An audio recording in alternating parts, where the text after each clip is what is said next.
based in New York City, and I'm originally from the Bay Area, California, and I'm living right now in Brooklyn. So in high school, that's where I started doing stand-up comedy. I saw it on TV when I was really young, and I got really into it. I would watch like a lot of it. And then one day in high school, I took a theater class because I had to take an art elective. And I asked the teacher if we're gonna get to do stand-up.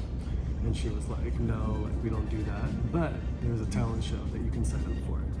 And so I signed up for it, and I had to like figure out what I'm gonna say on stage. All my friends were like, don't do it, you're a freshman in high school, like you're gonna ruin your reputation and all that. And my theater teacher helped me with my set. Showtime, I did it. It was like all like seniors in the audience, and it went really well actually. It was like a really good experience. People laughed. I'm sure the jokes were garbage if I look back at them, but people laughed. And that kind of like started the journey, right? So I started doing stand-up at clubs and bars all over the Bay Area at like a very young age. Went to college, did stand-up during college, and then did stand-up in San Francisco for 3 years. I kind of did everything you could in the Bay Area for comedy, and so I just decided, you know what, let me try this in New York, right? Like the mecca of stand-up comedy. So I moved to New York. I didn't know anybody, and I just kind of like went for it. I like tried to network, tried to meet people, try to do these like open mics, these bar shows at clubs. I got like really lucky meeting certain comedians that were very giving and welcoming. So I've been performing at like New York Comedy Club a lot. That's like my home club. And then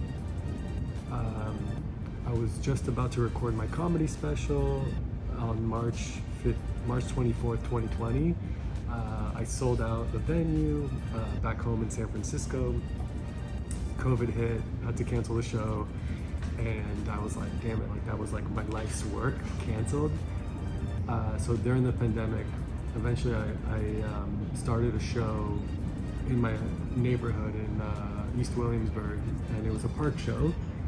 And it was honestly like one of the coolest things I've done for comedy, in the sense that like we would get 100 people to come out every Monday and just like enjoy stand-up comedy at the park. And what was really cool about it was like the first time where I was like involved in something bigger than myself for comedy, because you know, comedy is a very like individualistic thing, but this was like a very like grassroots community thing.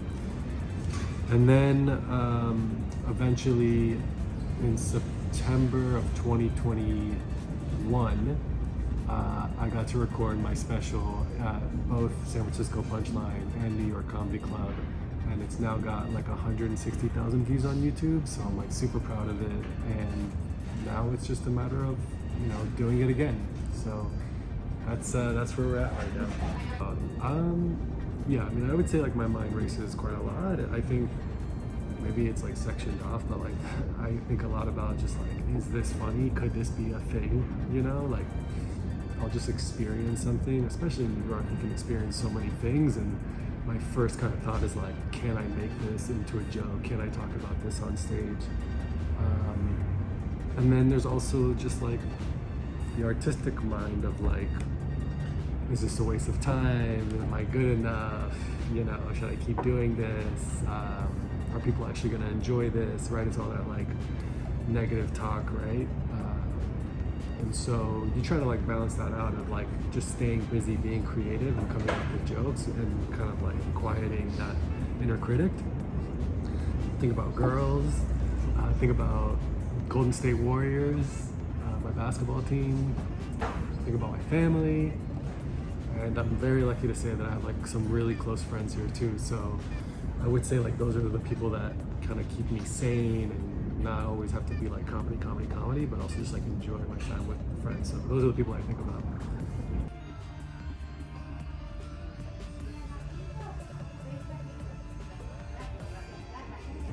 In terms of like the comedy scene, like there's certain comics that are super fun to be around. Like you're in the green room and you're just like shooting the shit and just talking shit, and it's super fun. Like, Phil Duckett is like the first person that comes to mind. He's just like such a character. And then, for me, like, I have my friend Phil, who's like, we grew up together, and he moved to New York, I think like 2 years after I'd lived here. And I mean, that guy's like my brother. Like, we just like always hang out at least like once or twice a week, and we make each other, like, we crack each other up. And like, that's kind of, I think we both kind of like look for that. Like, we make sure that every hang, like, we have like some big like belly laugh, just to get us going. And I have another like couple friend that just got married, and I grew up with the husband, Amir. And like it's I think it's important in New York to have friends where you can call them like your brother or your sister, because when you make a friend in New York, it's interesting because like everyone is kind of like in their mindset of like achieving something or pursuing something. And so it's important to have like those ride or die friends that will actually prioritize the friendship more than the career path.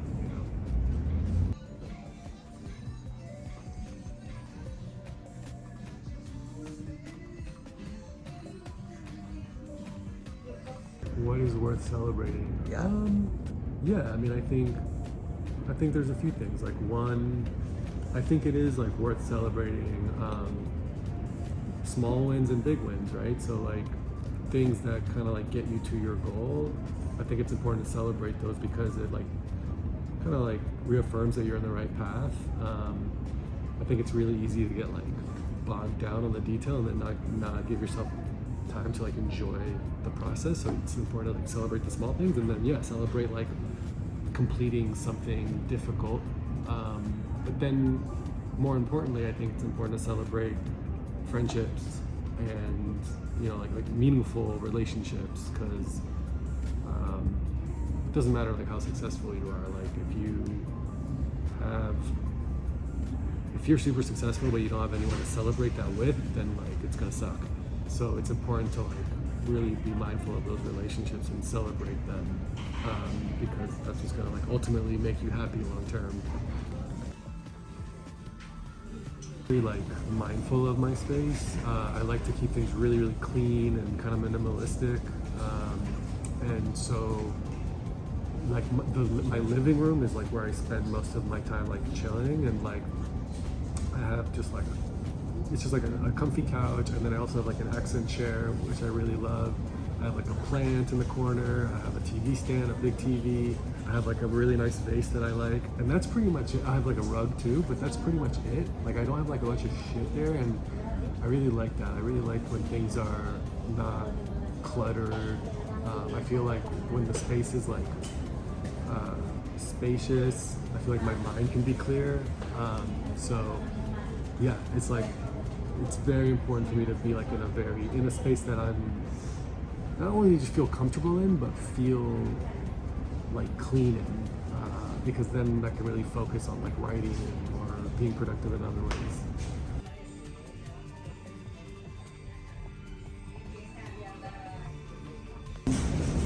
Yeah, I mean, I would say like, a typical weekend, if I don't have plans and, friends are out of town or whatever, like I would say I wake up, I mean, I have like a whole routine. So like I wake up, I'm kind of like a psycho in the sense that the first thing I do is I take a cold shower. I take like a 2-minute cold shower, and then I'll do like a little exercise. And then like I enjoy like making myself like a really nice breakfast, like go to a bakery and just like get like a nice croissant or something, cook up some eggs. So I like to like really pamper myself with breakfast, and then go on a walk. Like I really, especially with this neighborhood, like I like to just, without any agenda, just kind of like walk around and kind of soak in the sun. I like to go back to the apartment, maybe read a little bit, just kind of chill out. Love playing basketball. But yeah, I don't know, I keep things pretty mellow. Like I try to, as much as I can, like not look at screens, because I feel like, I don't know, like we look at so many screens in life that like when I don't have to, I try not to.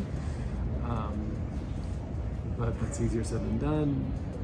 But yeah, most of the time it's just walking around, reading, writing, and that's pretty much it.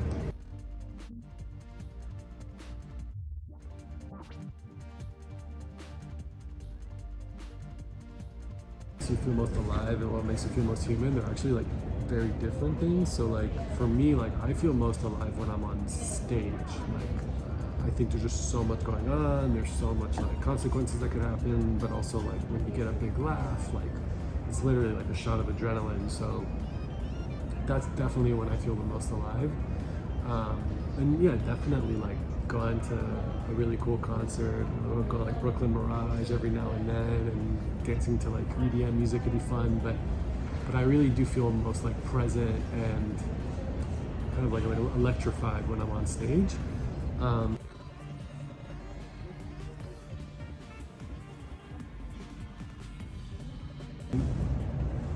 Like I feel most human when I'm traveling and like out in nature. I really enjoy like doing like backpacking trips and stuff, and I feel the most human when I'm, you know, in a mountain or like in the jungle or just on a trail, because it's just so simple. It's like it just the noises are so calming, and like the scenery is so nice, and you kind of remind yourself that like you really just need this. Like you don't need all the other bullshit, all the like clothes and all the Instagram nonsense and all the fame or whatever. Like it's unnecessary when you can just kind of like appreciate where you are in nature. So that I really try to make a point to every now and then like be in that area to remind myself of like what really matters, you know.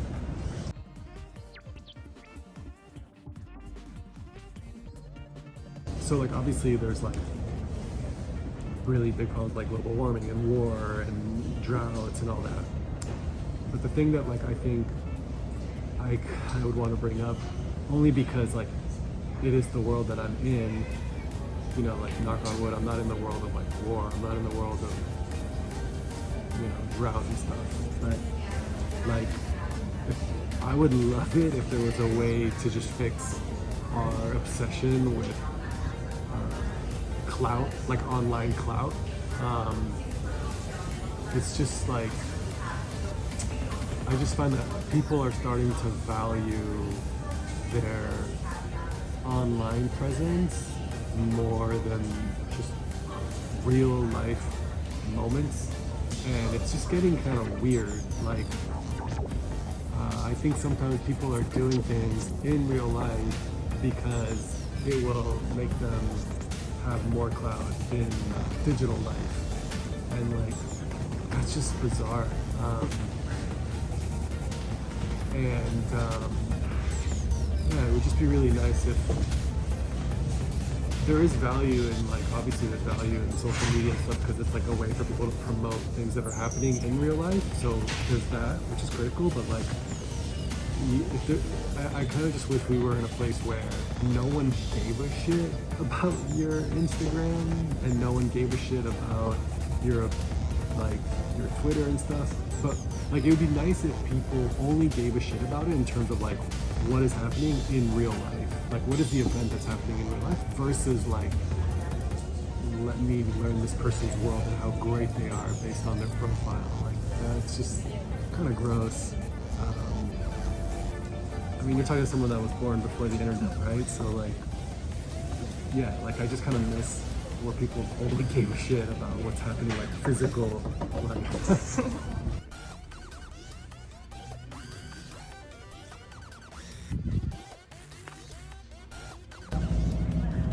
I guess like the thing that keeps me going is like, I mean, this sounds so cheesy, but like I just like love laughing with like the people that I love, like basically like building each other up and like bantering with each other to just like be like cracking up. So that's like, I guess the thing that like makes me want to wake up every day is like knowing that there's an opportunity to just like feel really good through laughter. I would say another thing that I love about the world is like just how like there's so much to like discover. I think that's like something I'm realizing as I'm getting older. Is like I think my mindset was very like stand up, stand up, stand up. That's life. That's everything. Nothing else matters. But now that I'm getting older, it's like wait, like there's like tons of like mountains to climb. And there's like tons of like like new experiences to try out. So just in terms of the health facet, it's how there's like an infinite amount of things to discover and try, like food, for example. So I know it's a very like generic, broad answer, but it is kind of like I do think that living in a way where like you're looking forward to trying something different or something new is like the thing that makes me excited. Like that's what I love most about the world is knowing that there's an opportunity to try something new.